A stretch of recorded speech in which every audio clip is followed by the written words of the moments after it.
In our office, I see people every day who are coming in with some kind of pain or discomfort. And one of the common things that I hear when I start asking people what may have been the start of the problem that they're experiencing is I'll hear, ever since I had my first baby, I've been experiencing this thing in my lower back.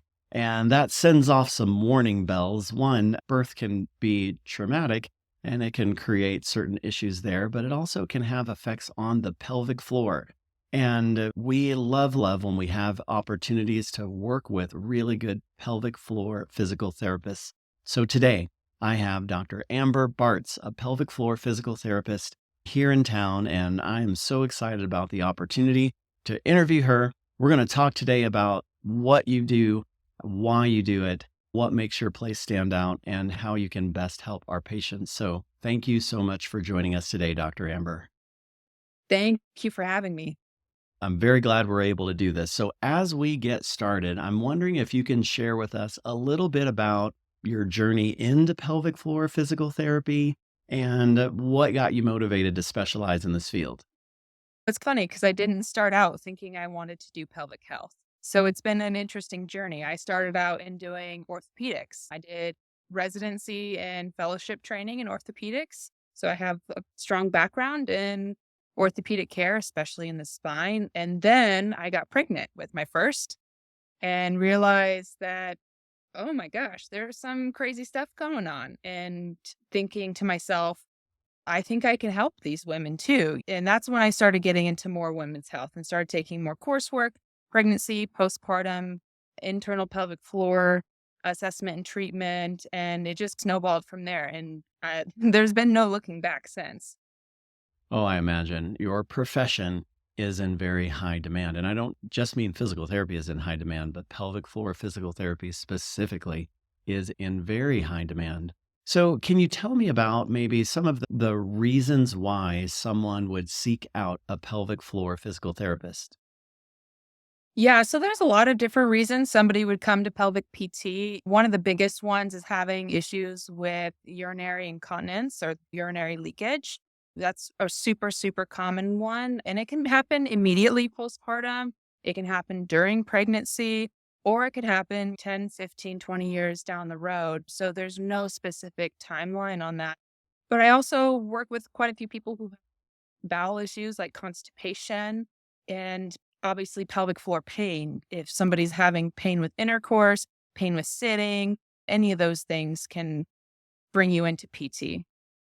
Absolutely. And can you describe maybe what an office visit is like at your place? Yeah, so your initial evaluation with me, you get 60 minutes to spend with me where we dive into your history primarily. I want to make sure I know you from beginning to end. There's not any bit of information that I find is useless. So if it's important to you, I want to know it. So we spend a lot of time just chatting initially, knowing your history with pregnancy and postpartum, if that is part of your history. Sometimes it's not any trauma you've had in the past. How's your stress management? How are things going in your home life, work life? So we spent a lot of time chatting about that. That kind of gives me a general idea of where I want to start. And then I will always look at somebody big picture first. So we look at your posture. We look at how globally, how your body is moving from head to toe. We'll do some strength measurements outside of the pelvic floor to get a general sense of how your body's functioning from the outside. And then if we find it's appropriate and the patient is comfortable, we will do the pelvic floor internal exam. And that's usually done vaginally, but can also be done rectally as well, depending on what we're looking at. And so that's when I look at if there's any tightness in the pelvic floor. And the pelvic floor has different layers of muscles. So we can't always feel those muscles right from the outside. And that's where doing the internal exam is so helpful because we can get really deep in some of those muscles we can't otherwise get to. And we also look at your strength and coordination of those muscles. We can't really tell externally how well those muscles are functioning. So internally, we can be able to really get a good sense of what muscles are struggling, what muscles are too tight, and that can give you very specific treatment plan. That's fantastic. And that's a big thing that differentiates you from other types of PT, and especially some of the things that we do in here, being able to do that kind of internal exam and understand how exactly those pelvic floor muscles are working. Because in our office, we'll tend to see someone who's dealing with pain, and we will be looking at a lot of external factors. We'll be looking at the positioning of the spine and the pelvis, and we'll be considering giving some adjustments to help work on things getting into a better position. And then we'll also look at maybe some supportive types of activities. Well, not maybe, definitely some supportive type of activities that are going to help create strength and stability in that area. But then an area that we're not really going to that I can't evaluate is how those pelvic floor muscles are functioning. And a very high percentage of our patients do incredibly well, but especially when they're still struggling, we're noticing instability, we're noticing things aren't changing as much. Pelvic floor physical therapy is a definite next step when we need that. So I'm really excited about this. What do you Yeah. find? What do you find is a typical, your ideal client, your typical person that you see? What's going on? I have a certain love for pregnancy and postpartum just because of my own history. I've gone through 2 pregnancy, 1 singleton and then 1 twin pregnancy. And with my Patients. own thank you. With my own kind of struggles during pregnancy and postpartum, I feel like I just have that really strong connection and passion for those women. And I think that more women need to know about it and know that doing pelvic PT sooner is better for Yeah. especially postpartum. So I really love that population in particular. I love to help prepare people for birth, help them relax to be able to have a vaginal birth if they want to, and help them find positions that are most comfortable and help the pelvic floor relax the best. So I really love that population. But I just love working with all of the women. I don't personally treat men yet. That's something I haven't done the training on, but women, I love, working through menopause. That's another big area that I feel like there's not enough care and not enough awareness out there of what goes on during the menopause transition. And pelvic floor PT can be really helpful to navigate that. Can be a very crazy time for a lot of women.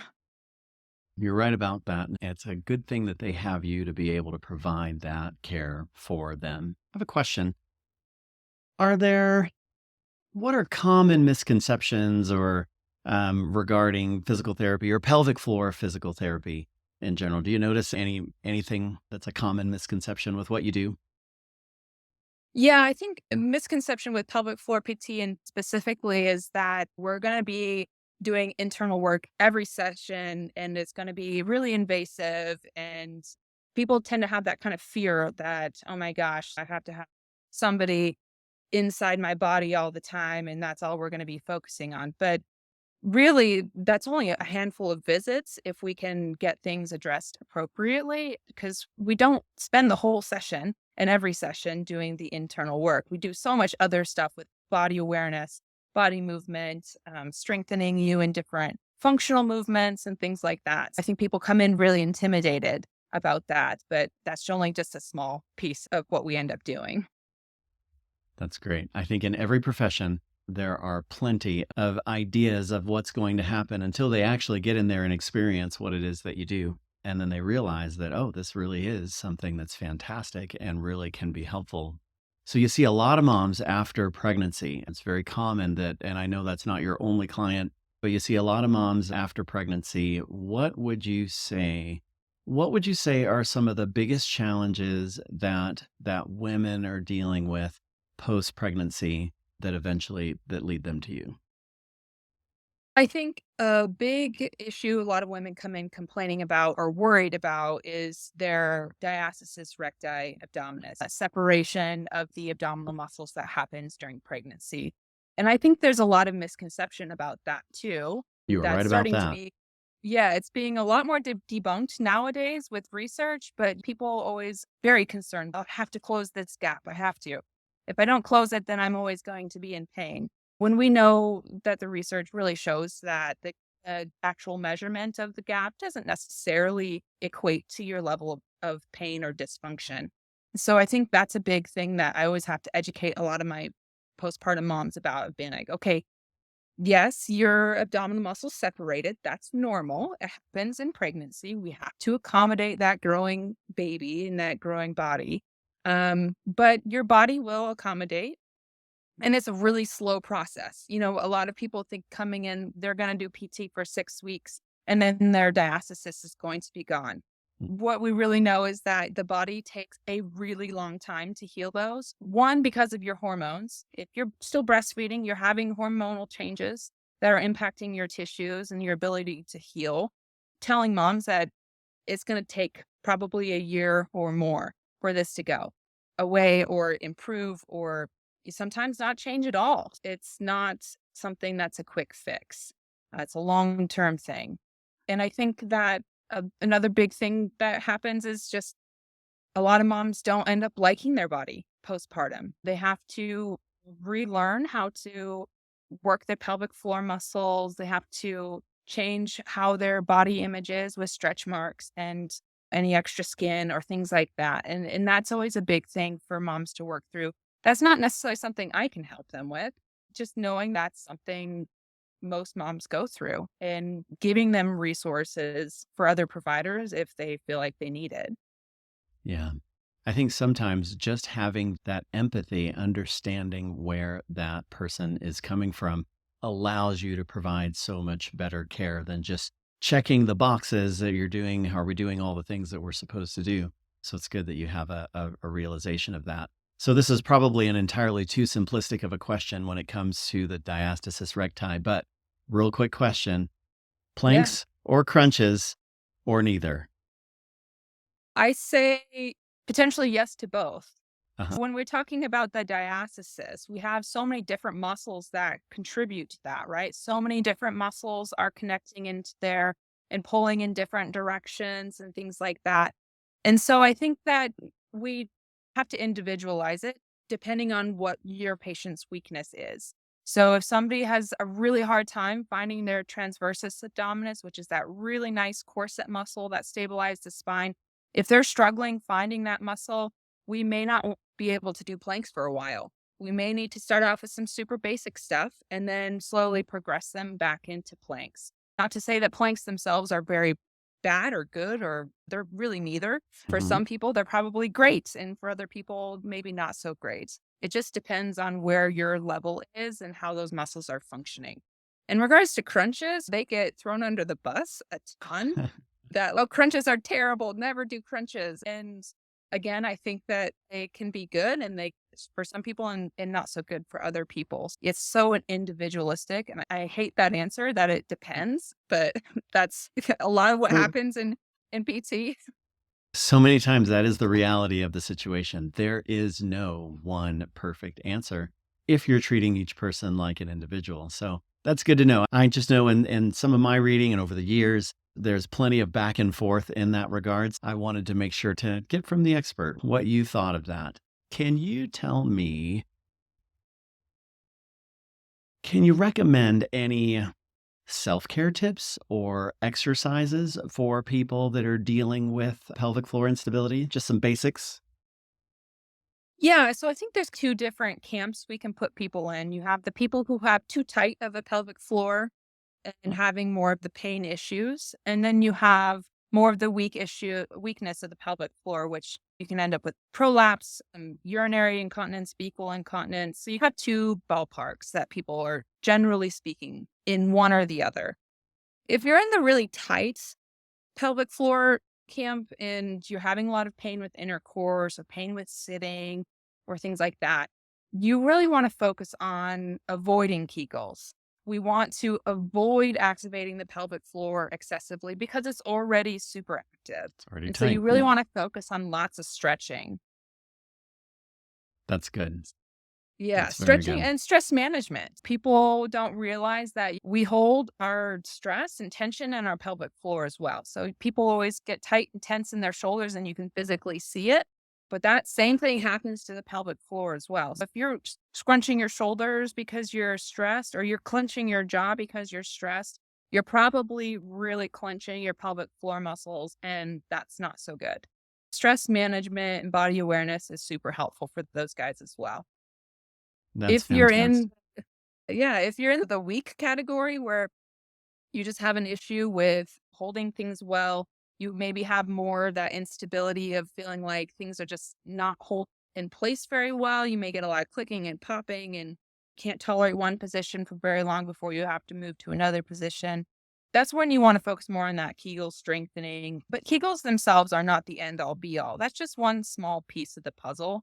So you want to think, I want to strengthen my core. I want to strengthen my back muscles. I want to strengthen my hips. And I also want to strengthen my pelvic floor. That's fantastic. It seems like you're looking at the patient's whole body instead of just focusing on one particular area, which if we're going to have the best outcomes, we really need to look at things that way. So Mm. tell me about your place, your office, where you're taking care of people. We want to know about that. Yeah, so right now I'm in a little office space by St. Joe's Hospital. And I just have a nice little space with my treatment table and some exercise equipment. And it's nothing fancy, but it does the job. We don't have to do anything crazy.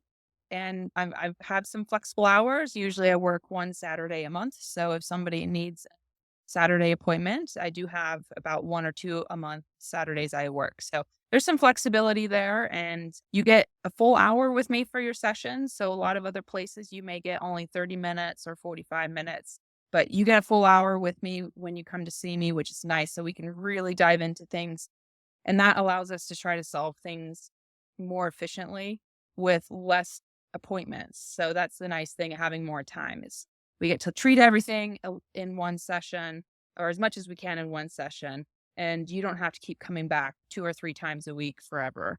We can get it done usually a little quicker. That's fantastic. And what's the name? What's the name of your office? Oh, yeah. So I am Catalyst Physical Therapy. You can find me on the web. You can find me on social media as well if you want to see what we're up to. Yeah, Catalyst Physical Therapy with Dr. Amber Bartz. So you can find me online. That's fantastic. So you're on social media and various places online. Where are you most active? Where can we see most of you if we're looking? Yeah. So I'm probably most active on Instagram with my regular weekly posts. I have two different main features that I have on Instagram, which is my Mobility Mondays, where I give you mobility exercise every Monday and tell you how to do it and who it's best for. And then I have my Fitness Fridays, where I have specific exercises that I'll go through who it's best for, what muscles it's targeting. So if you want to see those weekly little tidbits, you can find those on Instagram. I also try to share those on Facebook, but I'm not always so good about making sure that it gets transferred Making over. sure that it's everywhere. Um, Yeah. yeah. If you wanna do more educational stuff, I have a blog on my website if you wanna read specific topics. I usually try to relate them to something happening during that month. My most recent one was I had one on mortality because that was last month. One of the days talk about how to have healthy and happy pregnancy if you want to read about that. So you can go either direction. If you just want those quick tidbits, you can find me on Instagram. If you want to read more in depth, then you can go to the blog. That's fantastic. I did check out your blog and it's fantastic. So it definitely is something that I definitely recommend our patients check out. So that's really good. Thank you so much for this. This has been real nice to get to know who you are and what you're doing. And you are providing just a tremendous, fantastic resource for our community. And you provide a great service for people dealing with pelvic floor issues. Is there anything else that before we start to close here, is there anything else that we need to talk about or anything you want to leave with us here?